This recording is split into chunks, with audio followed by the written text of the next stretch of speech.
Guys, তো আজকে আমি বানাবো আমলকি মাখা। তো তার জন্য আমি নিয়েছি আমলকি ধুয়ে আর ছুরি কেটে নেব।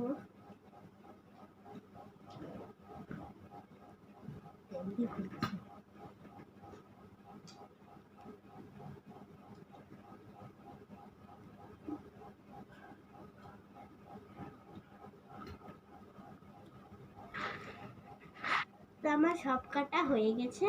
এখন আমি এখানে দিব বিট নুন আর লঙ্কা মাখা। এবার আমি দেখাচ্ছি। তো আমি এখানে দিয়ে দিয়েছি, এবার মাখিয়ে নিব।